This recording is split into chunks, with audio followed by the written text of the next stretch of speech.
তবে আমরা জানি আপনাদের সবচেয়ে বেশি আগ্রহী হচ্ছে সাইবার সুরক্ষা আইন নিয়ে। আমরা যখন আমরা দায়িত্ব গ্রহণ করি তখনই আমরা বলেছিলাম আমরা যে আগের যেটা আইন আছে সাইবার সিকিউরিটি অ্যাক্ট সেটা আমরা বাতিল করে আমরা একটা যুগোপযোগী আইন করব। এরপর আমরা বিভিন্ন সময় ড্রাফট করেছি আমাদের যে আপনার তথ্য প্রযুক্তি বিষয়ে যে আপনার স্পেশাল অ্যাসিস্ট্যান্ট আছেন ফয়েজ, উনি অনেক কষ্ট করেছেন। তথ্য প্রযুক্তি মন্ত্রণালয়, আইন মন্ত্রণালয়, আমরা সবাই মিলে অনেক কনসালটেশন করেছি। আমার জানা মতে বাংলাদেশে কোনো আইন নিয়ে এত কনসালটেশন হয়নি। 25 বার আমরা ড্রাফট চেঞ্জ করেছি। সবশেষে আমরা এই আইনের যারা সবচেয়ে বড় সমালোচক ছিল সিভিল সোসাইটি, তাদের সাথে 3 ঘন্টা একসাথে বসে ফাইনাল করেছি, চূড়ান্ত করেছি ড্রাফটটা। আজকে এটা উপদেষ্টা পরিষদের মিটিংয়ে উঠেছিল, তারপর সেখানে একটা অ্যামেন্ডমেন্টের সাজেশন আসছে, সেটাও আমরা করবো বলে সিদ্ধান্ত নিয়েছি। এটাও আপনার জাস্ট আমাদের ল মিনিস্ট্রির ভেটিংয়ের পর গেজেট নোটিফিকেশন হবে, হয়তো আপনার এই সপ্তাহের মধ্যে এটা চূড়ান্তভাবে প্রয়োগ হয়ে যাবে, প্রয়োগযোগ্য আইনে পরিণত হবে। ডিজিটাল সিকিউরিটি অ্যাক্ট সম্পর্কে আপনাদের একটুখানি কয়েকটা জিনিস একটু ধারণা দিই। সেটা হচ্ছে, প্রথমেই বলি, এই প্রস্তাবিত যে অধ্যাদেশ আছে এখানে প্রথমবারের মতো ইন্টারনেটকে নাগরিক অধিকার হিসাবে স্বীকৃতি দেওয়া হয়েছে।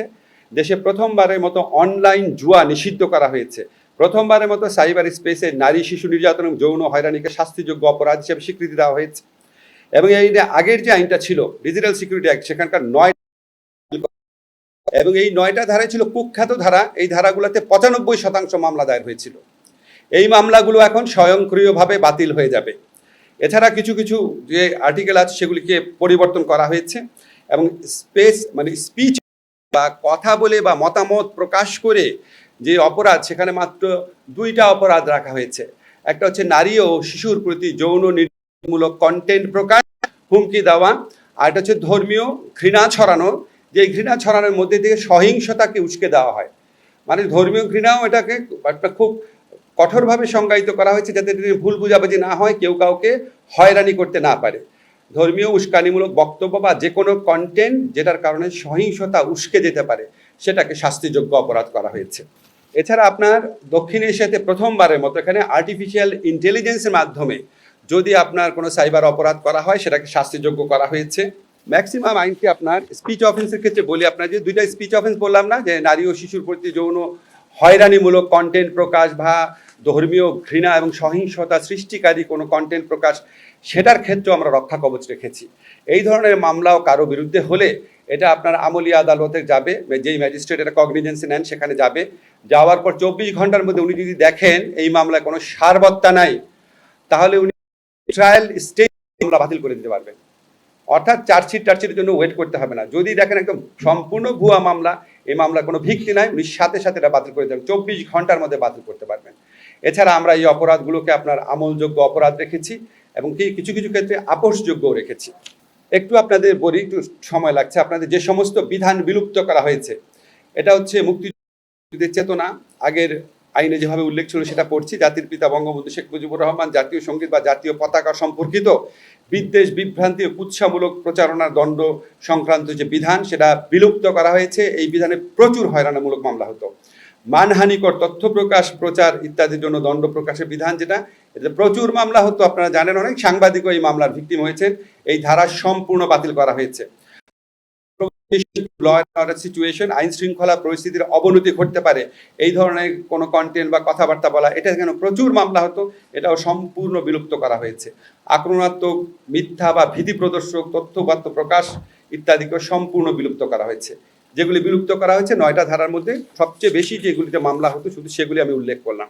এই যে আপনাদের বললাম যে 9টা ধারা বাতিল হয়েছে, এই 9টা ধারাতে 95% মামলা বিগত ফ্যাসিস্ট আমলে দায়ের করা হতো। এই মামলাগুলো এখন থেকে স্বয়ংক্রিয়ভাবে বাতিল হয়ে যাবে, স্বয়ংক্রিয়ভাবে। এই যেদিন গেজেট নোটিফিকেশন হবে তার আগের দিন পর্যন্ত এই 9টা ধারায় যত মামলা হয়েছে তা স্বয়ংক্রিয়ভাবে বাতিল হয়ে যাবে।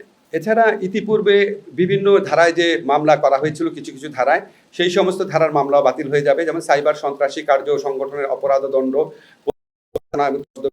কারণে দণ্ড, এই ধারাগুলো কিন্তু আমাদের আইনে আছে, কিন্তু সংজ্ঞাটা এমনভাবে পরিবর্তিত হয়েছে যে আগের ধারার যে মামলাগুলো সেগুলি আর টিকে থাকবে না। নতুন আইনে আমরা জামিনযোগ্য ধারা করেছি, যেমন সাইবার স্পেসে জালিয়াতির অপরাধ, তারপর হচ্ছে ট্রানজ্যাকশনের অপরাধ, ধর্মীয় বা জাতিগত বিষয়ে সহিংসতা, ঘৃণা বিদ্বেষমূলক তথ্য প্রকাশ যৌন হয়রানি, ব্ল্যাকমেইলিং, অশ্লীল বিষয়বস্তু প্রকাশ, অর্থাৎ স্পিচ অফেন্স, কথা বলে বা মতামত প্রকাশের মাধ্যমে যে অপরাধগুলো হতো এগুলি সব কিছু জামিনযোগ্য করা হয়েছে। আর একটা খুবই আপনার উল্লেখযোগ্য যে জিনিসটা হয়েছে, এখানে সাইবার সিকিউরিটি কাউন্সিল আছে, কন্টেন্ট অপসারণ করবে।